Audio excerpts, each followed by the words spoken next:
una producción original de Rupa.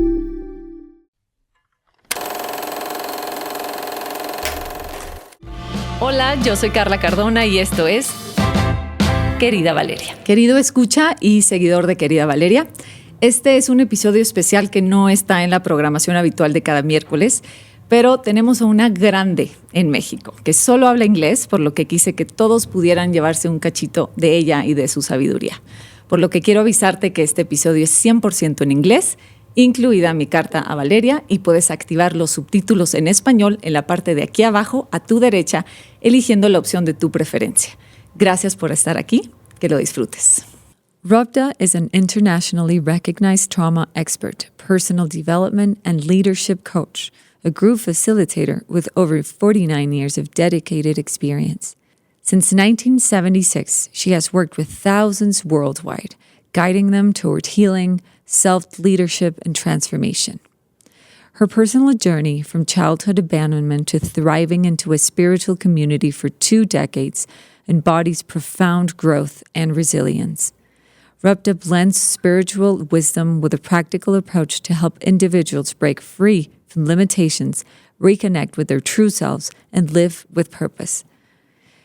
She draws upon her vast expertise, a wealth of experience, and powerful transformation techniques paired with practical tools to guide participants towards deeper self-connection and empowerment. Blending somatic experiencing, trauma therapy, leadership development, and spiritual practices, Rupda creates a nurturing space where resilience grows, authenticity thrives, and participants realize their fullest potential.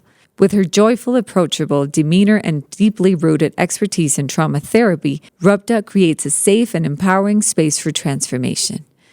Rupda's mission is clear: to inspire transformation, foster deep connections, and remind everyone of their power to rewrite their stories and live authentically.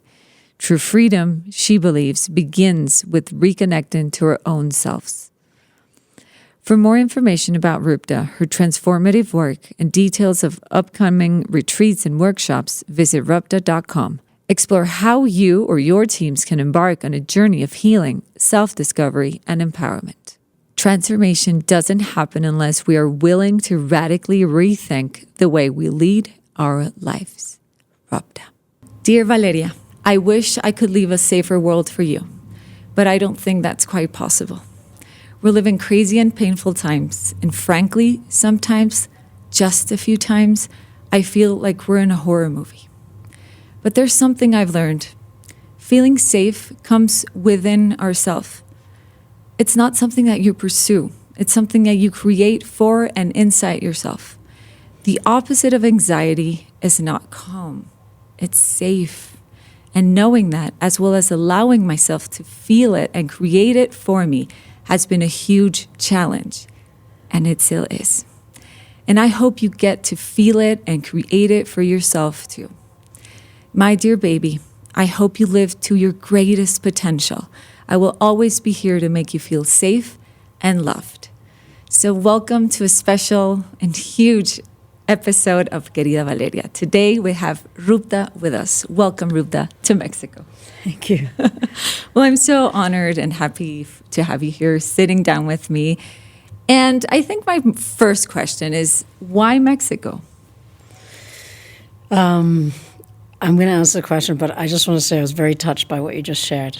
And it just threw me a bit because I didn't know I thought you were going to read it in Spanish. No. And I was really touched. It just went straight in. And thank you. Why Mexico? I came here first time I was 16. I was living in California, and it was a natural kind of fun, exploratory. And then about 15, 16 years ago, I came and did a few different retreats at 2 different times. Okay. And I loved it. I really loved it. I love the people. I love the aliveness. It has a vibration. It's a Latin country, but I felt very welcomed. I didn't feel anyone in the place of, I just felt a lot of joy and celebratory, but also welcoming me. So it felt very natural to want to do work here. and I do work all around the world, so there's a flavor in every country. Yes. But Mexico, even though, of course, we all have our stuff, and every country has culturally has many layers of things that's going on beneath, and probably we're going to touch some of that. On the first experience was just really an aliveness. It's a passionate country. That's my experience of it. That's really nice. Do they receive you with love and like the sense of welcomeness? Yes. They do. Yeah, I have been very fortunate. I'm the Mediterranean, a mixture of Mediterranean, and I'm ethnic by by looks, and so I also feel I blend in here. And sometimes they speak Spanish to me immediately, and my Spanish is really bad, but I love it. I love that I can just because I live and grow up in Europe, so I don't blend in as much there. Oh well, yeah, that's a plus. Yes, okay. Oh, that's really nice. I know from a really good friend, Dominica Paleta, that really recommended you. I didn't know you before her mentioning you, and I dived into your work, and it's really impressive. And as I said at the beginning, I was telling people that a big person comes to Mexico, and I wanted to share all of your like wisdom and just a little piece of you to them. And before we dive in this conversation that I don't know, I think it's going to be really meaningful for everybody. I would like for the people who do not know you to get to know you a little bit better. So if you could share a little bit of your story, especially that beginning of your life. And I know childhood was a little bit treacherous for you, but got you where you are right now. So I would love to listen to it. Yes. I was born in the late 60s, and to a mother who was in her teens, and she was homeless actually for 4 years, and then she ended up having a pregnancy. It wasn't really by choice; it happened, and what she did in sort of survive in this is she decided to go to London, and I don't know if that was a good decision or not. It's where she went, and what ended up happening though is she. Because I was born in the 60s, it was the movement of, the sort of revolution of, the hippies and, and who am I and the deeper questions. And there was a big movement happening of liberation and emancipation. And there was a lot of people wanting to do a lot of self-discovery work, which was beautiful. But she was on the periphery of that. And sadly, in the first 7 years of that, of my time in the UK, I saw things that I probably should never have seen, mainly abuse toward her, but also towards me. And I think what happened by the time I was 5, it was escalated so badly of what happened to me and what I saw. Physical abuse, emotional abuse, mental abuse, all sorts of things. And I think what happened is she decided then to take me to boarding school. And when I went to boarding school, I was 5, and that I remember. I don't remember so much of the early on abuse of of those things that happened.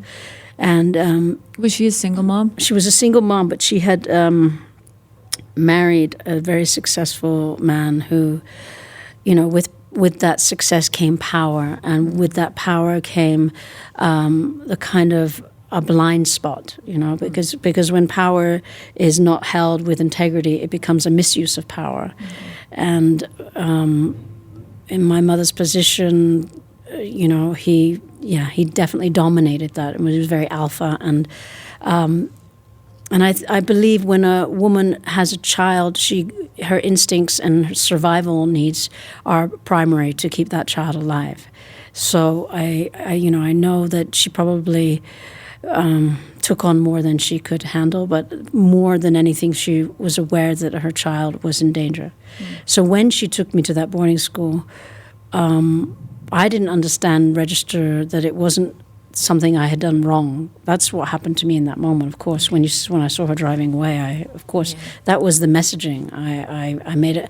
I'm damaged good, I made a mistake, I'm fucked up, whatever it was. So do you remember that specific moment? I remember that moment. That was a heavy trauma. I remember moments before that I don't know if you want me to say to your listeners, because they're really heavy. No, it's Good for us. it's heavy stuff, violence, with knives and, hanging bodies over a balcony and all sorts of things I should never have seen. And violence at a level that I don't think I've ever really spoken about that I saw. And things that when I think were very unconscious of what happened to me, what was then done towards me, which was also violence. I can't speak more to what happened because I have many moments of blackouts that I don't remember, and that's trauma for you, and that's why I ended up becoming a trauma therapist. But what I can say is that in that moment, there were moments that I saw that were horrific that I shut down. Yes. So basically, in the first 7 years of my life, I didn't talk, and that's shock. That's extreme trauma. Yes. But my mom just always used to say, "Oh, you were such an easy kid because you didn't cry." I didn't cry. I was given away when I was born because my mom was a teenage mom. Okay. So from the moment I was born, I was put up for adoption for 9 months, but nobody took me. Okay. So to my fortune, because my mom then came back to claim me, and already that's if you go into kind of prenatal trauma. A mother carrying a child, homeless, looking for food on the streets and alleyways. Mm-hmm. Already her regulatory system, her nervous system is, out of balance. Yes.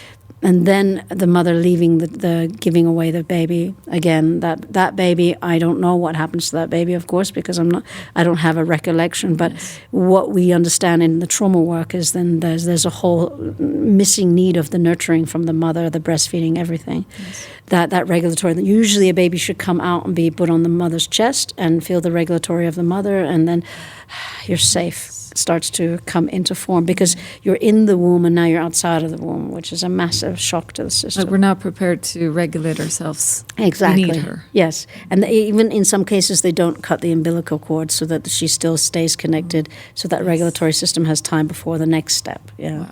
So it's really beautiful now. They're more conscientious about it.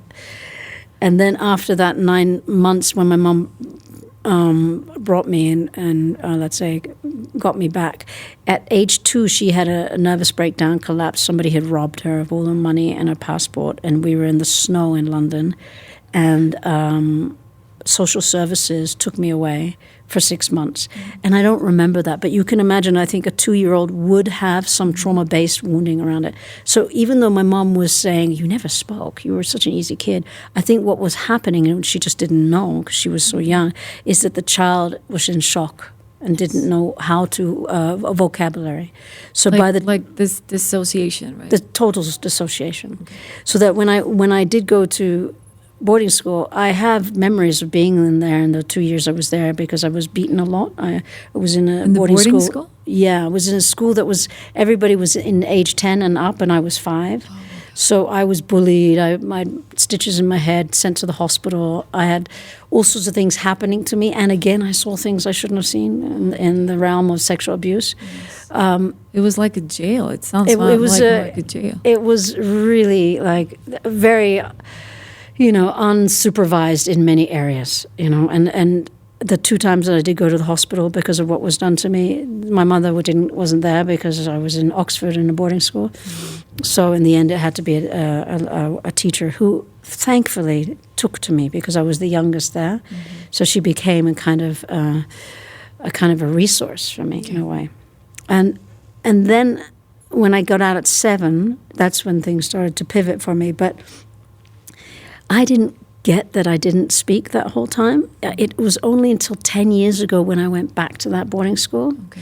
And a teacher saw me, and he almost bursted into tears when he saw me. This is, 40-something years later. And I went with my best friend, and I said, can I see the file that you have on me? Because he has a file on everyone. Mm-hmm. And he said, I don't think I can show it to you right now. I'd rather sit down, you make a time with me, and we go over it. Because he said it was really strong. And I said, oh, okay. And then my friend started crying, so now these 2 people are crying. And I'm like, well, can you give me an idea? And he goes, well, you didn't talk. You just didn't talk. You were completely shut down. Like mute? Mute, completely mute. And they knew things are happening to me because, they were dealing with me pragmatically as well. But I think there was something in me that switched that part off. Mm.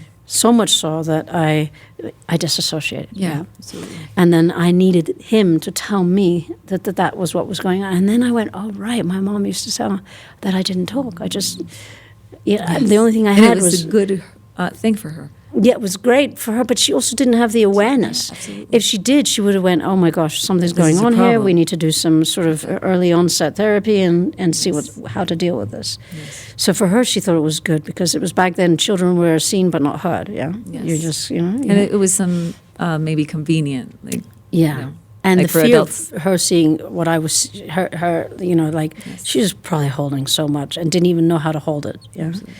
So in that regard, that was the. But then something magical happened because it was the 70s, and the Bob Marley and the Bob Dylan and all this beautiful, music was on the radio. The Beatles, everything was talking about, a certain level of freedom and consciousness and awareness. And the Beatles were going to India, Maharishi, and sitting there and talking about oneness and, there's love for all, and people were putting flowers in each other's hairs, and and even if you laugh at the hippies today, they had their time and place in kind of reflecting in how we were developing as human beings, in how we sort of intersect and interrelate with each other.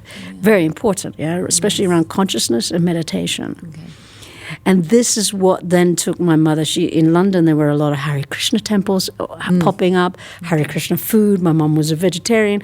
We were hanging out with all this kind of, like-minded people, and it was amazing. And so it naturally kind of made her aware of this Tibetan monastery in Scotland, which exists today, Semiling. And when she brought me there, that was the sort of the big kind of pivotal moment for me. Okay. For a child who wasn't talking, wow, it was amazing. For how long were you like nonverbal? Well, when I came back, already I think it was already starting to be seen that something was going on. Yeah. But I was really amazing at adapting. Okay. So something in me knew, because the streets of London was not so safe, and sometimes in some moments, in some places I went to school. And I was amazing at sort of a survival because I had survived basically. Yeah. First 9 months, 6 months again, and 2 years. I had already, who can I count on at this point, Yeah. But what happened in that Tibetan Buddhist monastery, where the monks don't speak English, was a lot of the nonverbal, which was really great. So I got cues. I got the social cues, but I also got cues of what it means to be safe. What does compassion mean? What does it mean to feel love and the somatic? For the first time. That was the first time. I didn't doubt for a moment my mother's love, but I felt so safe in that presence of those. Tibetan Buddhism, just by nature, is just really in the spirit of peace, right? Absolutely. But these guys were a living embodiment of it. I had the fortune to be in that space. So when my mom went to that monastery, there's a whole schedule that they do through the day, and it starts at 5:30 in the morning. They chant, and I could go down at 6 and join them. My mom would sleep, and I would be up at 5:30 every morning and go down and chant with them in a massive room, twice the size as your studio here, and they would all be. Their voices are really deep. I have no idea what they're saying, and I just started to sing with them. I got some of the words, If I had to sit with them again, I could recall some of the things. But maybe that could be that moment where that singing and the opening up the voice and the start, maybe that was part of it. I don't know. But I felt secure, safe. I felt safe with the people in the community there, it's a monastery. The Rinpoches is like what's a kind of considered like a priest in the Catholic term, So there was Rinpoches there as well. And the 16th Karmapa, which is the next highest order to the Dalai Lama, was there. Wow. He came to visit multiple times. So I had the luck to get these direct experiences. And I believe that gave me a certain level, that security started to give me a certain level of confidence. But also what happened, and this is I think the most important thing that happened is something just went in that safety as a voice almost stepped in and started guiding me from that moment on. I was guided. It's almost like it was the spiritual path. I felt like from this moment on, everything is going to be okay.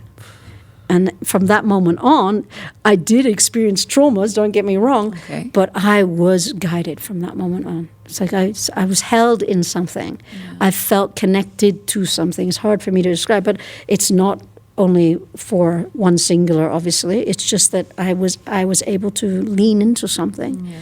And the meditation every morning, and I don't know what, maybe it awoken something, I plugged into something, I don't know. But from that moment on, I felt the dialogue started to open up inside of me. Oh, Rupda, this is amazing. Thank you for sharing. Thank you. Oh my God. I receive it inside myself. As I was telling you, I'm a really sensitive person. So everything you're telling me just connects me to my own childhood, to what many kids, especially in Mexico, have to live right now. We're so used to violence, and we don't have the enough conscience that is really traumatic for families, like for all society. I think we're asking ourselves the wrong questions very often. And I would so much love to change that. This is my little piece of like how we say in Mexico, mi granito de arena is just a little tiny speck of sand that I'm putting into the world because something has to change, especially talking about safety and trauma. So thank you for sharing. That's really important to me. I would like now to like dive into this conversation about exactly that, trauma. How would you describe trauma? What is it?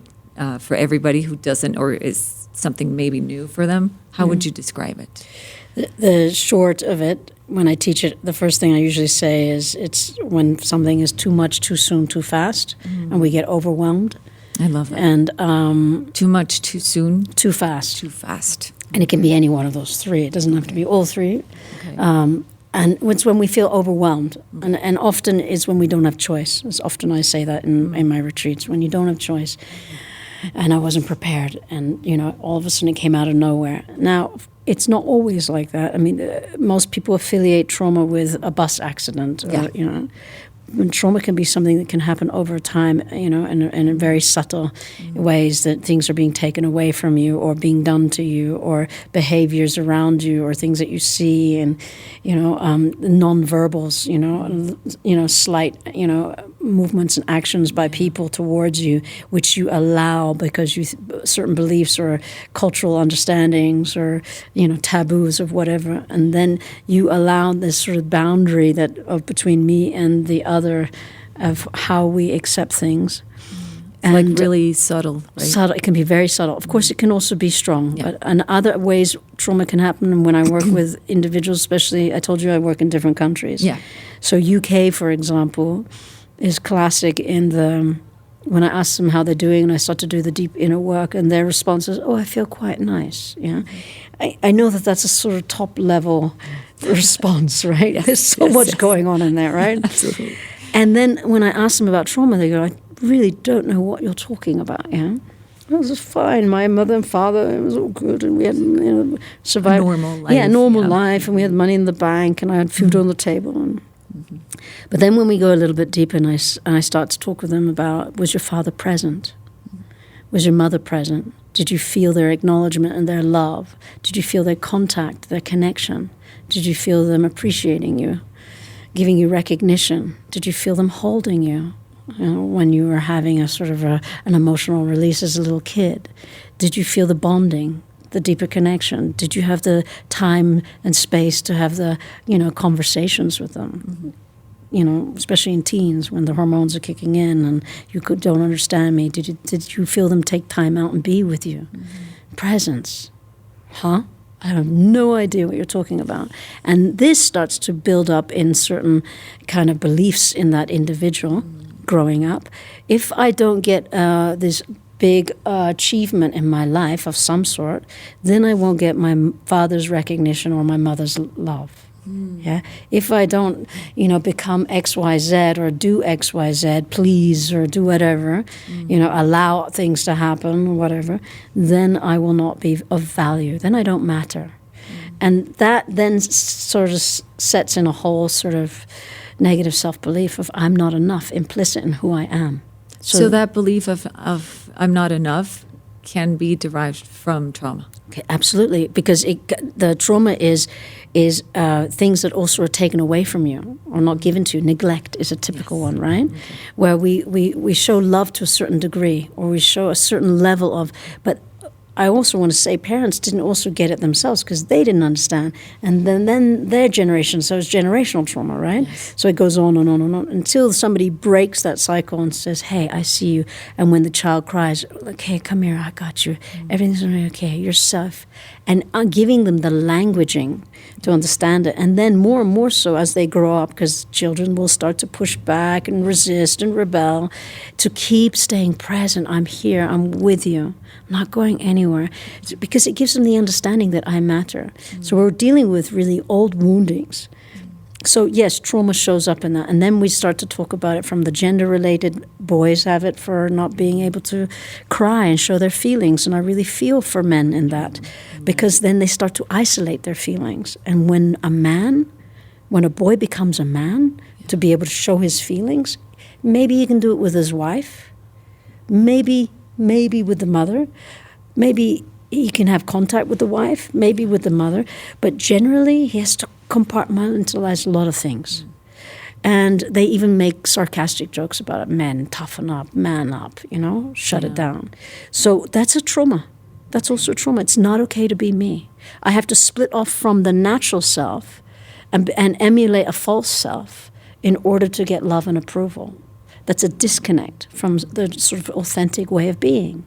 Okay. And that creates all sorts of beliefs in how I need to function in the world, to the point where it will dictate where you're going to work in your life. Yes. And I know a very successful woman in Europe. She's still proving to her father her success, and she's a big celebrity, and her father's been dead for 20 years, and she still has the mechanism running in her. Wow. Of course, I've been coaching her and helping her and supporting her to break that cycle, but it's a trauma response. Okay. If I do this and I get love, then I'm good enough, then I'm okay. Then, it's like we're breaking something very old. So trauma isn't necessarily a physical thing done to you. Okay. It can be a psychological thing, emotional thing. Okay. It can be something that was taken away or overpowered, Yeah. Someone crossed your boundaries. Mm-hmm. And if you got to experience trauma in the really strong one-time way, do you think that like professional help could reverse it a little bit? Like getting the necessary help just right before, I don't know, maybe something happened, you saw something, you heard something, and maybe 2 months later you got some help. That is, I don't know, a correct way of maybe treating this? Yeah, I definitely would highly recommend, if it's 2 weeks, 2 months, 2 years, or even 2 decades. Yeah. If people can come back and be willing to revisit, it doesn't necessarily mean you have to go into the sort of, the whole of the trauma where you go into the whole activation, and oh my God. Yeah. But if with the right kind of support, there are people who work with, that's what I do, for example, as a trauma therapist. With that, you can help the person discharge some of that anxiety that they carry. And because, by the way, if they have seen something, let's say they saw something, so it's a secondary trauma. Yeah. Just to warn your listeners, I'm going to say something traumatic. Yeah. Thank you. Maybe they saw their parent get sexually abused. Yeah, their mother raped. Yeah. And they're a powerless child, and they don't know what to do with it. Yeah. That can then, if they don't know how to be with it and how to repair it, and of course if the mother doesn't know how to work with the trauma, that then can be held in that child's nervous system, of course. Yeah. But what then it does is it creates all sorts of distortion around intimacy. And then on top of that, when it comes time to being in an intimate relationship and having intimacy during intercourse, her ability to fully relax may not be there. Even her ability to be present might not be there because of a secondary trauma. Okay. But you can now imagine that was a primary trauma first, yeah? That would be a whole nother level. And then you have a tertiary trauma of someone who heard about something.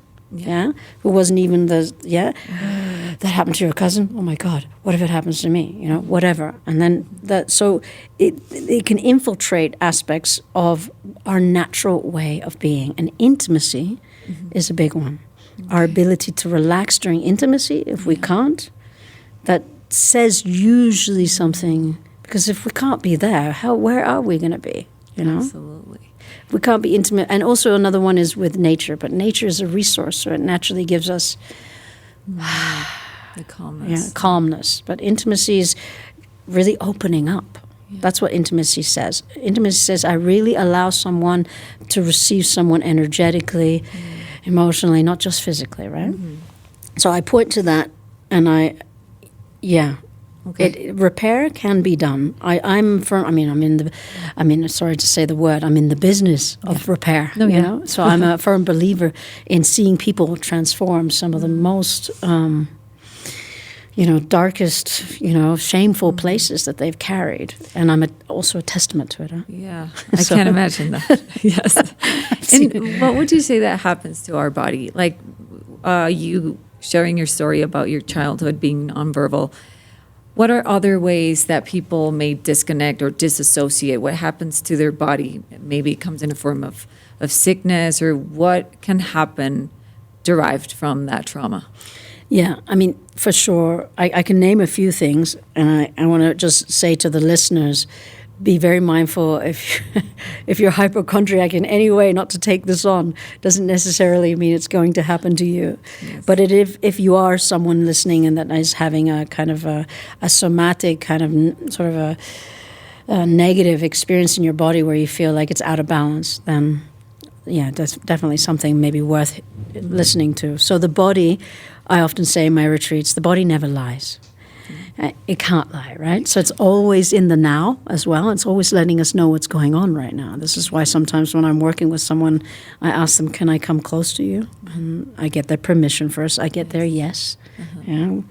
And then I hold their hand, and I'm looking for the temperature of their hand to see if they're in shock.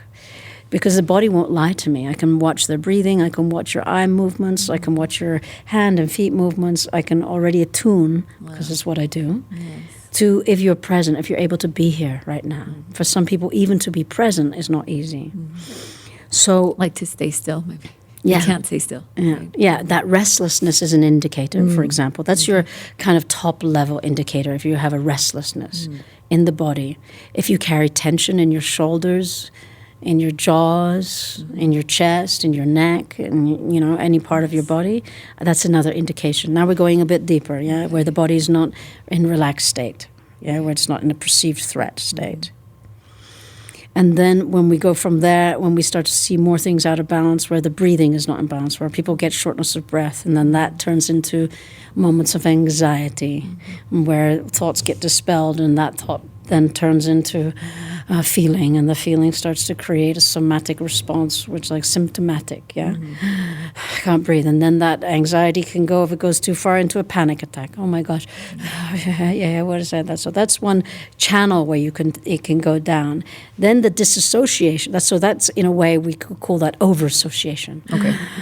Overthinking, overanalyzing, and then stuff starts to go out of balance there. Okay. When we go into disassociation, we can even be not aware that we have a body. It's like we can turn up to a meeting, bringing our heads to a meeting, not even aware. And some people can even get a knocked or a burn or a scratch and not even, oh right, yeah, I didn't even know.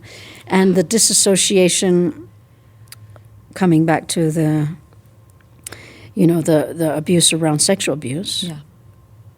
There's many women who are in bed and disassociate. They're not present because of what happened to them before. And probably a lot of your listeners, because it's 1 in every 3 women. 1 in every 3 women that have had sexual abuse on some level, have recognized, and probably today, the disassociation during bed. And that's why because I do other retreats for just women as well, that's why some of them just fake an orgasm so it's over, just get it done with. Because they can't be present in their body. To be present means to feel what is the discomfort of what happened back then. And that's why I work with unpacking and repairing that. But to do it in the middle of intimacy, you can't put that on anyone. You certainly can't put it on him either, because he might not know how to hold that. Yeah.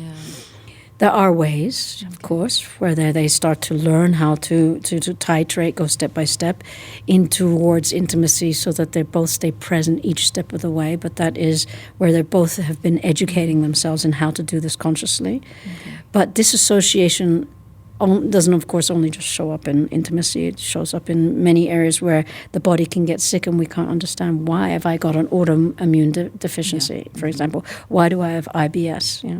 Why do I have all these allergies? Why? And so it really tells me that the body's out of alignment. Why is the body out of alignment?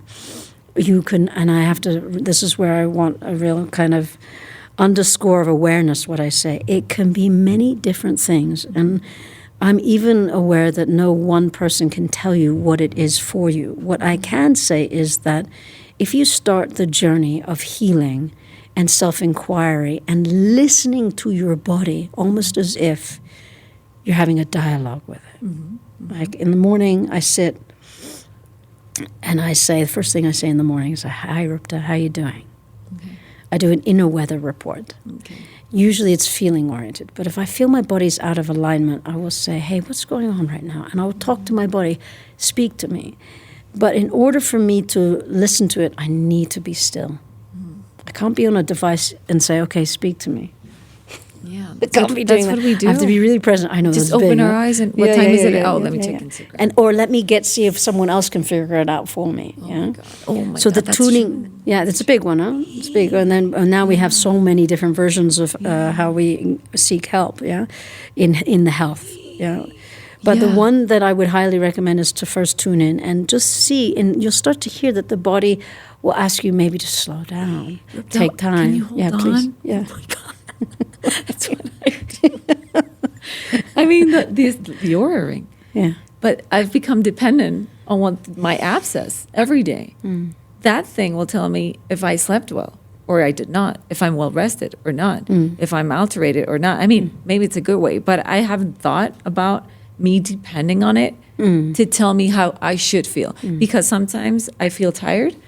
But I check on it and I have like maybe a little crown and the little nightie. Hey, you're super ready. And like, okay, I have to be ready. And I don't listen to my body. So that's a form of disconnection. Oh my God. Okay, you can keep it's going. Good. But it's good that because you're probably speaking to a lot of people right now in this. Yeah. And what we're talking about really is the self-talk, the talk to your body. So if my body could speak to me right now, what would it say? Slow down, take a breath. Like maybe give it a voice? Give it a voice. Okay. Even saying that sentence. If my body could speak to me right now, what would it say? So if you were going to set this up, you wake up, the first thing I do is I slide back up onto my pillow, into a sitting position, take a few breaths, say, "Hello, Rupda, how are you doing?" Okay. Usually there's a smile. Or there might be a grumpiness, "I have to go to work today." Mine has got a British accent for some reason. and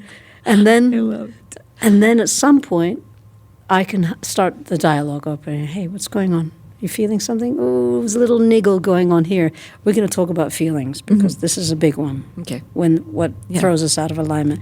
Because when the body's out of alignment, it speaks to something, right? Okay.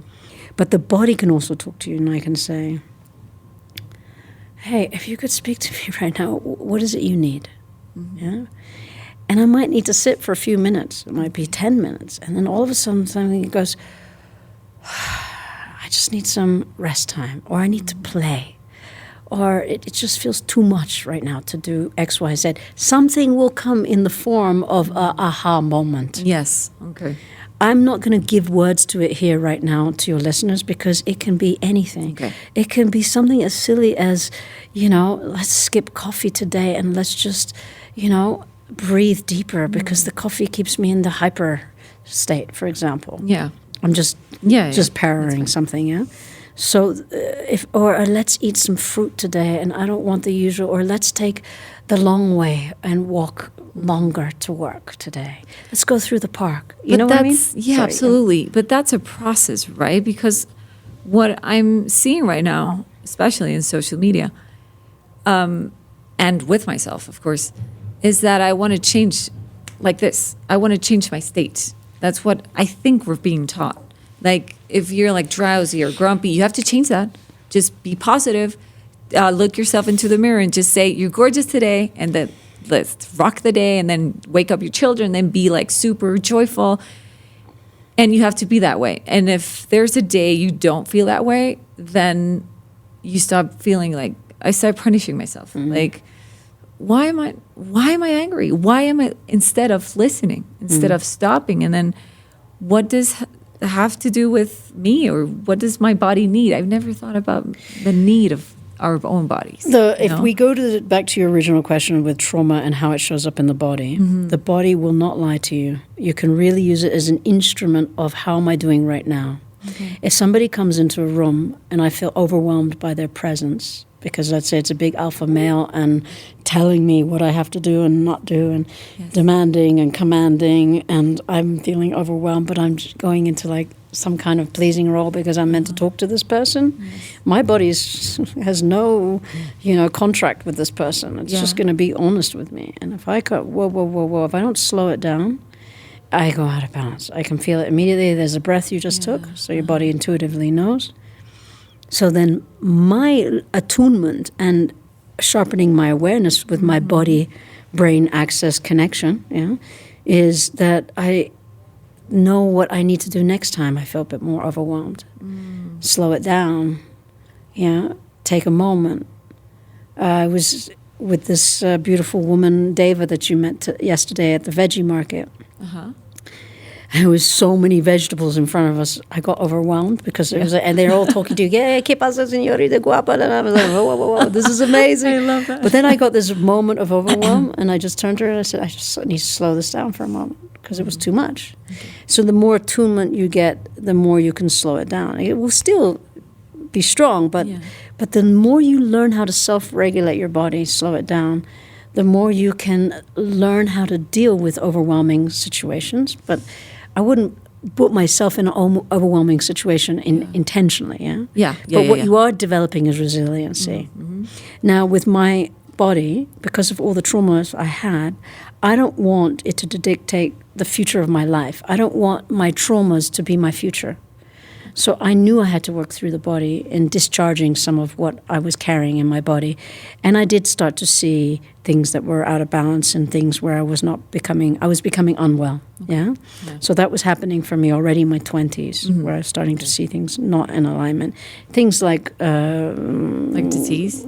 Yeah. I was told a few things, that I don't even put it out in the ethos anymore, where doctors went, wow, and they put my blood on a microscope, and my mom was with me. I'll never forget. I was 27 years old, and they put it up on a big screen, and my mother's blood cells were beautiful. And he said, you have some serious deformity in your blood, and you need to go get this checked out. This is no joke. And I remember going, and then all these things, I went into the psychological fear around that. I didn't know how to deal with fear, by the way, at that moment. It was too much. It was overwhelming. And then it sort of perpetuated into things where, and then by my late 20s, I was like, it was horrible. And thankfully, the work that I do started taking me out of that and orientating back into alignment and into balance. Because the body, remember, is intelligent. You give it what it needs, it will support you 100%. It's taking care of you when you're sleeping. Yeah. And now I carry zero tension in my body for more than 20 years. I sleep like a baby.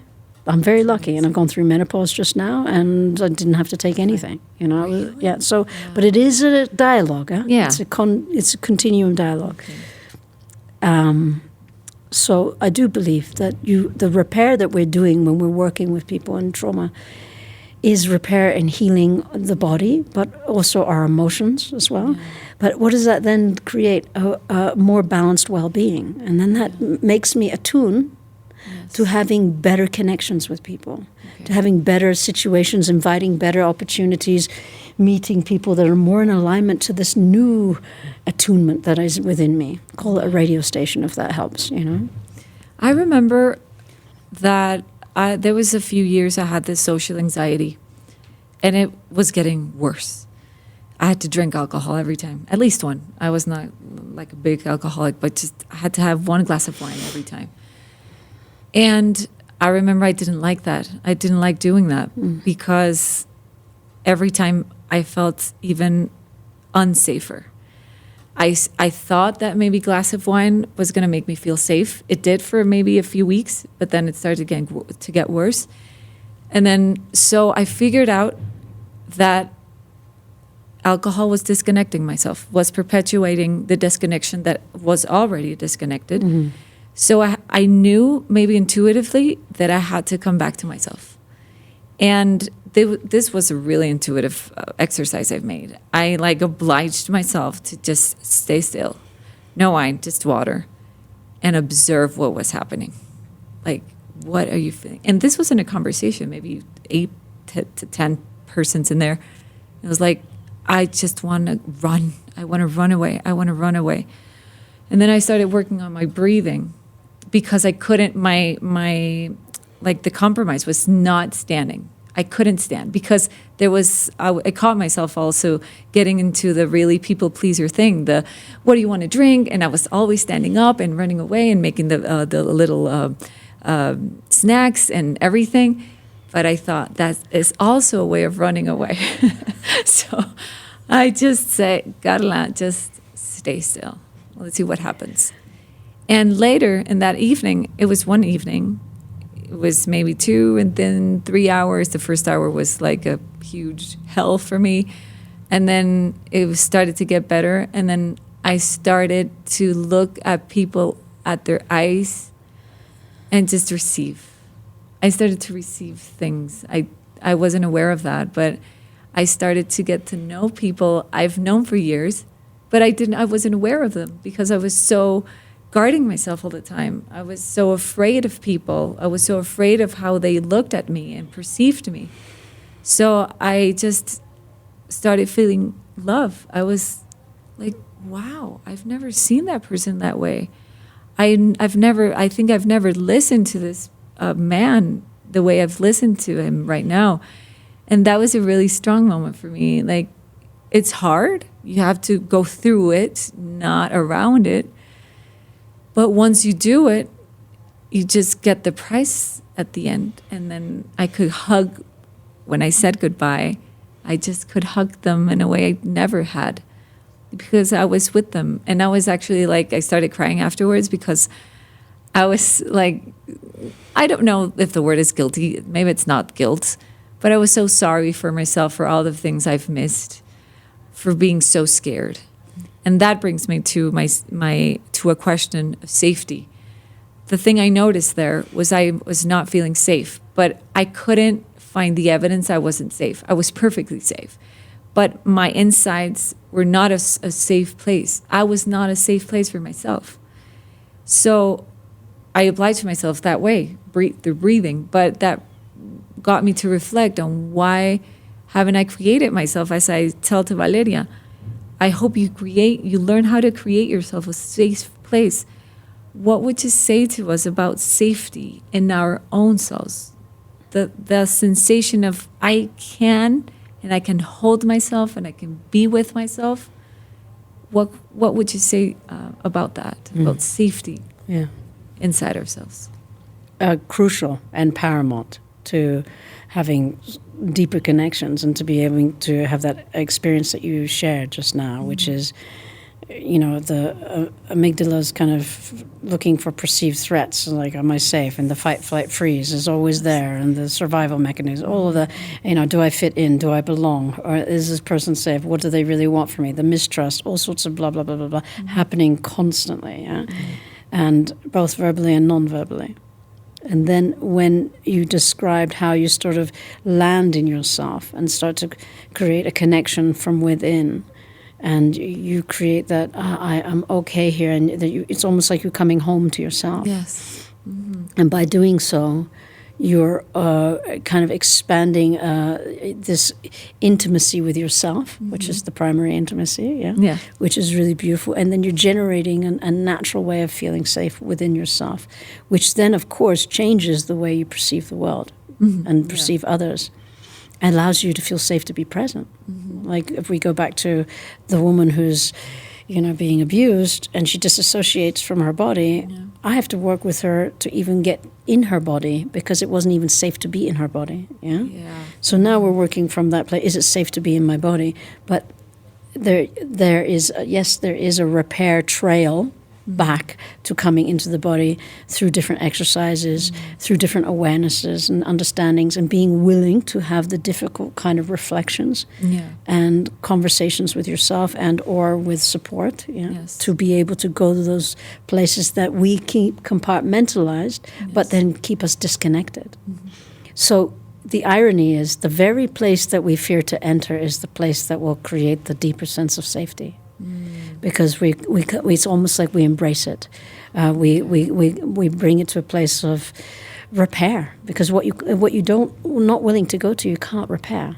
Absolutely. So that is a necessity. So it's absolutely vital to what you're saying. Yes, and that to feel safe is I feel is like when I work with CEOs to founders, entrepreneurs, doesn't matter what kind of walk of life these people come from. Everybody has the fundamental need to feel safe. And that shows up in connection with others and intimacy, of course.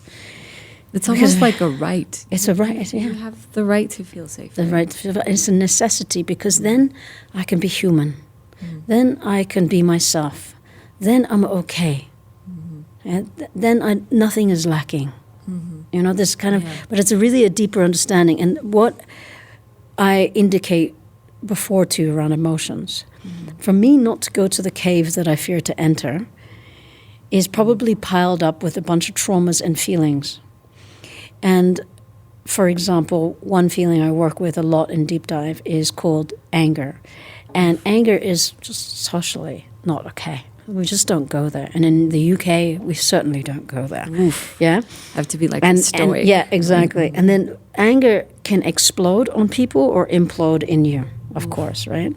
And when it implodes on you, it has a horrible voice in your head, you can imagine. And when it explodes, it can also be a horrible voice, but it's just projected out onto someone else. That which is unresolved in us will just get, show up in everything, our relating. But by willing to allow ourselves to feel has been so fundamental in how I work with trauma, was a game changer. Because the very thing I didn't want to feel, I was like, oh, no, I don't have trauma. I even thought I didn't have trauma. And then, it took me ages to realize and acknowledge it. And then I had to feel the pain of what that little Rupda went through and hold her. So now when I take her and I work with her and I hold her and I say, I got you. All the things I want maybe someone else to say to me, you're safe, I got you, da-da-da. I'm starting to say to her, I'm reparenting the thing that she didn't get. Yeah. Absolutely. So now I'm holding her and I'm creating an internal container and she's part of it. And when she feels shaky because maybe was a rejection or an abandonment or a neglection or something didn't happen the way that she was, and she gets her wobble, I'm not good enough or da-da-da-da, it's up for me to hold her. Okay. It's totally, but the beauty is that if I'm able to have that dialogue with her and hold her, it's the best relationship ever. Because the maturity in the work is, can I hold her when she feels unsafe? To let her feel safe by me, the adult self, holding her. And wow, it totally relaxes the nervous system. What would you say to those people that think, because I've heard it a lot of times, that oh, no, you don't have to go back. You don't have to go back to your childhood and re-traumatize yourself. No, that is absolutely not necessary. You can create a new life from now on. And you never, because right now that you use this word, acknowledgement, for me, it's absolutely necessary. You have to go back and just feel. You talked about feeling with that girl, couldn't feel because she was disassociated. Do we have to go back? In the 4 days that we get to work with this particular body of work, which is very much touching on trauma, I may work with you for 4 days and may never know your trauma because I'm working somatically and I'm working with the kind of feelings that have been held in that trauma, that have kept you encapsulated in that trauma back there in your past. And what we're really doing is releasing some of these things that are holding you captive in a story, curating your future in a way. I can't get the man that really wants it, or I can't get the job that really, I'm never going to be good enough. Here I'm at the table with all my friends, but I don't really belong, whatever the blah, blah is. So I don't even need to go into unpacking the depth of that trauma. Because the body is always in the now, and I can work with your body right now, I can help you release so much towards repair now, and in how you move forward from that. Through that somatic. Through the somatic, but also we talk about feelings. Huh? And there's a release in that too, around the feelings. So that when people leave lighter and taller in the, wow, I've been holding, it was like a whole package of self that they felt they had to, it's not mine anymore. And I was bringing to the relationship, and I was putting it on him, for example, Or we can almost laugh at some of the stuff that we were doing to ourselves and finally go, permission to be human, the kind of stuff I was telling myself and doing.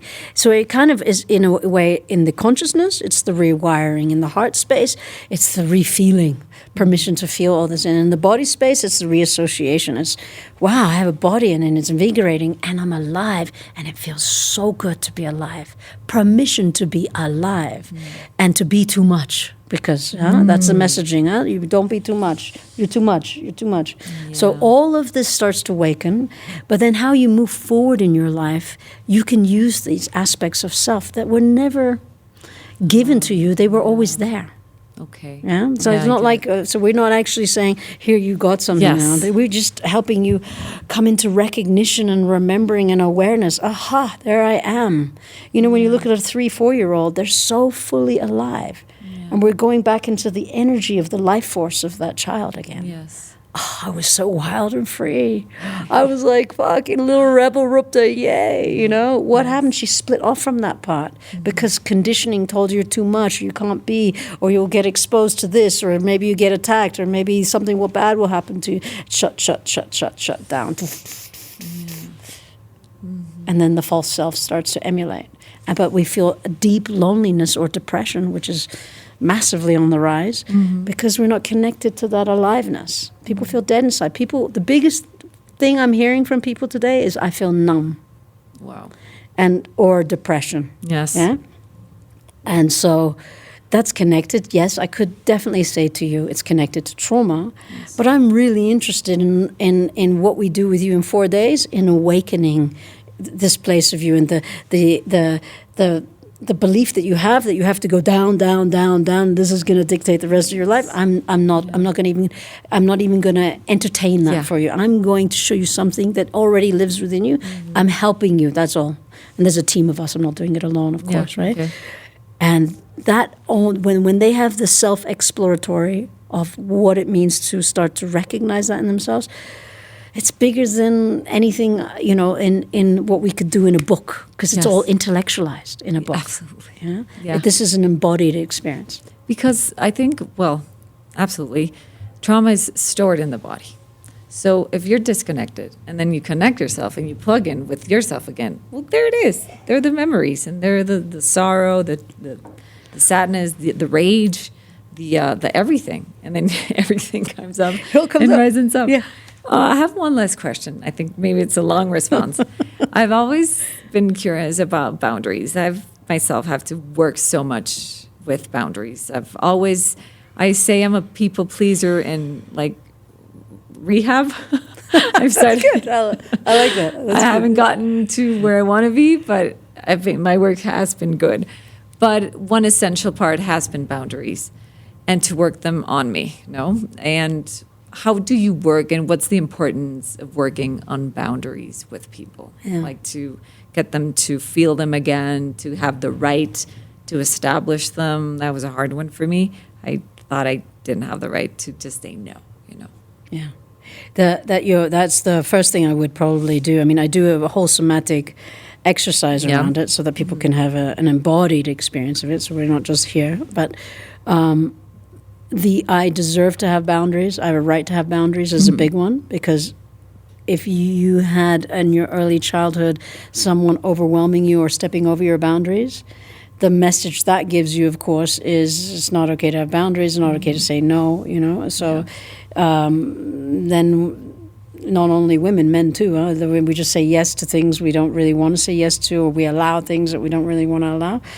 So our distortion around boundaries becomes a very unhealthy relationship with it. And then, of course, we all want to survive, so we say yes a lot growing up and in career orientation. We say a lot more yeses, yes, sure, yes, I'll do that, yes, whatever you need, I'll jump how high, da, da, da. But of course, you abandon parts of yourself in doing so. It's disloyal to yourself. Absolutely. In a way, yeah. Yes. And then, of course, all sorts of resentments come up in that. When you're looking at your relationship with boundaries, the inquiry you can explore is, if I was to say no, am I still worthy of love? If I was to say no, am I still worthy of connection? If I was to say no, am I still worthy of being able to have this position in this job at whatever it is I'm doing, yeah? It doesn't mean you go to your boss and say, hey, fuck you, no, But it's being able to say if the boss is saying 3 nights in a row, stay at work longer, and you've got your child's party, it's like, hey, no, this is too much. And also, of course, during intimacy, to say no, that's really important for all of us, men as well. To honor these boundaries, it's the road of self-respect. And if you don't respect your boundaries, how can other people do it? So to practice the no, you can have fun with it. You can already start to say with friends or kids, hey, for fun, I'm just going to start saying no a lot today. Okay. You can even teach kids this, by the way. I think boundaries should be in schools. I've long said this for years. Totally. So when the child says to you, Mom, can I have some water? Or I don't know how they say it in Espanol, dame agua, por favor. And you say no. What? No, you get the water. And it's just for fun, but it's good that you frame and name this so that they understand. Yeah. If you're going to have fun with it, and if you have a partner, that you name that, because then what you're doing is you're practicing the muscle of your boundaries and self-respect.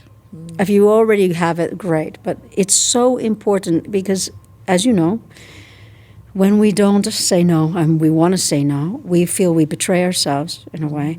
And it creates an emotional reaction, and it can also create a somatic reaction, especially if we get overwhelmed and we're taking on more than we can handle. And then at the end of the day, the pleaser is not pleased. Never. No. It's the last one that's pleased. Yeah, you're the lowest on the priority. So my question to you is, if you were to prioritize self, where would your boundaries be then? And the negotiation you need to do internally for that is up to you, of course. Yeah. And then if I prioritize self, will I still be loved? And I think that's the thought, the belief that's below everything. Like being enough, being worthy of love. And that has been like a huge work for me. And always before setting a boundary, just asking myself, what are you scared of? Because, of course, I start feeling like nervous and I want to run away, all these physical symptoms. And then I say, what are you afraid of? Always the answer is not being loved. And what I found out was that is saying yes also making you feel loved? No, because I'm not loving myself when I say yes. So what if we are brave and then say no and then see what happens? And always the answer and the experience is me loving myself.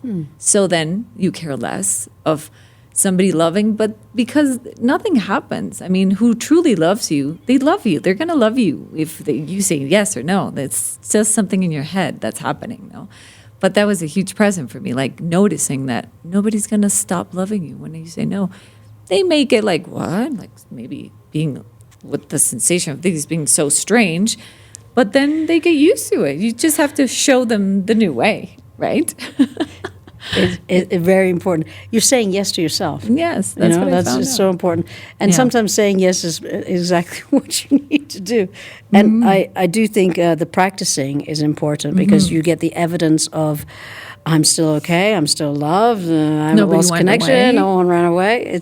You might need to do step by step so you get that, so it doesn't overwhelm you. But it's important. So what would you say, like, I don't like the word advice, but what advice could you give people right now that are listening just quick exercises maybe to start feeling safe in their own body. You just named what you need, the tuning in the morning. What else would you say? If you're someone who recognizes that feeling of being unsafe in your daily life, whether it shows up in professionally or personally or both, I would highly recommend spending time with self. And I know that meditation is finally becoming mainstream. Mm-hmm. Years ago when I was talking about it, people were looking at me going, meta what?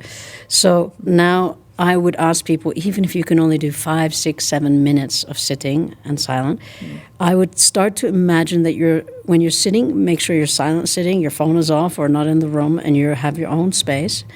Even if you have children and they're young, you can do this early in the morning. Mm-hmm. I know, 5:30 in the morning, I was doing it this morning. That you sit in silence, and what you do is you say hello to yourself, and what you can imagine is that you're sitting in a sphere. A sphere is kind of like a translucent circle, like a big bubble that you're sitting in, big bubble that feels, 3 meters around you. And that's your safe space. Okay. And in there, you give yourself permission to feel all of the yumminess that you want. You can put resources in there, like what I do is the dog that I don't have has passed away, big resource for me. I imagine he's on my lap. It makes me smile. Okay. It creates a relaxation. Anything that starts to bring up the parasympathetic helps us towards safety, right? Great. Relaxation. Yes. And then I might put my grandmother, who's she's no longer alive, but I might put her hands on my shoulder and then my favorite song from Van Morrison, and then I don't know, my partner, or whatever, it doesn't matter. Many different things I can add, chocolate, I don't know. I'm having fun there. Huh? But it's kind of stacking resources, and I'm in this bubble, and I then name it, I let myself feel the glory of that moment or the enjoyment of that moment, and I then say, here I am safe. And here I want my body to really have that somatic experience, and then to tune in. What does I feel? I feel everything relax in my shoulders, my jaws relax, my breathing deepens and expands. Wow, my eyes and my hands are rest. There's no restlessness in me. I feel a sense of expansion in my heart area. I feel a little bit of joy and awareness and presence. I feel some vitality in me. Ooh, I feel good. But that's me tuning into self. It's not outer-oriented, it's inner-oriented. Yeah? And that then will create the somatic anchoring of what safe registers in the body. Now I got something, and I can go out there and some guy and then cut me off on the road or some chaotic moment or some perceived threat. Mm-hmm. And I know that is there. I know that I can slow it down. It's overwhelming in the market. I just need a moment because I can catch these things. I know the edge. I know the boundary, right? Okay. So that's really a beautiful exercise you can do on a daily basis. It's a practice. Yes, it's an everyday thing. It's an everyday thing, but you'll already benefit from it, and people around you also benefit. Huh? Every time we're more connected to ourselves, they feel more of our presence. They feel more of our eye contact. We've had kids. Yes, exactly. Thank you so much, Rupda. We have a last question, which I talked to you about. Yes. Is that I already explained, Rupda, what is it about? So what would you tell or say to Valeria? Valeria. We can take a moment. I know. I just what comes immediately, and because I do mainly work with adults, but I work with young adults, and I surround myself with a lot of children through family. And there's something I say in all my retreats and workshops, and with what's going on in the world today, with all the pressures and with the things that I understand, social media is a beautiful platform in many ways, but I also understand it creates a pressure for people, and it creates a certain level of disconnect and disaccord to ourselves and who I am, and it creates anxiety, which is what I work with a lot. And it creates certain negative beliefs, and I want you to know, Valerie, that no matter how much noise is out there, to keep trusting that internal voice that is always going to be a message from your heart. It's always going to feel good. It's always going to be kind and generous and thoughtful. And a statement that I often say is that when the mind starts to go into worry, remember worrying is asking for more of what you don't want. So just be mindful of that. And the moment the mind starts to go in that direction, you can put a boundary stop and come back to your heart. Put a hand on your heart if need be, and just ask your heart, if you could speak to me right now, what would you say? Wow. Thank you. Thank you so much. Thank you. Really, it was directly to my heart. Thank you so much. And thank you for being here. It's such a lovely energy. That's what's more important to me. And you're just so light. You make this sound like not that serious, and it's actually almost like fun. And thank you so much for that. I just say it's an honor to be with you, and I'm learning how to bring this work more out to people, because I've been in my little world for a long time. Mm-hmm. And one of the things that my team members said is, Rupda, you bring humor into places around trauma that people never thought was possible, because you bring such a lightness, and humor is so important because it's a resource. Totally. So I'm really glad to hear that coming back from you, and that it landed for you, because even though the intensity of trauma can keep us entrapped, the lightness of being is so important. Playfulness is important. Lightness is important. And you warned me you were going to swear so much. You didn't even swear. Yeah, I didn't. I was waiting for the bad word, but it never came. So, well, maybe this is a safe place. Yeah. Thank you. Muchas gracias a los que escucharon y llegaron hasta acá. Me siento muy orgullosa y contenta de poderles traer a estas personas tan increíbles y grandes como Rupda. Son personas que han sumado mucho a mi vida. Es una persona nueva para mí y que me emociona haberla conocido. Gracias, de verdad y de todo corazón, muchas gracias. Compartan si creen que esto le puede servir a alguien, a quien quieren, a quien sienten que le puede potenciar su vida de alguna manera. Y bueno, suscríbanse al canal de YouTube, denle follow en Spotify y no se pierdan el siguiente episodio. Nos vemos la próxima. Una producción original de Troop.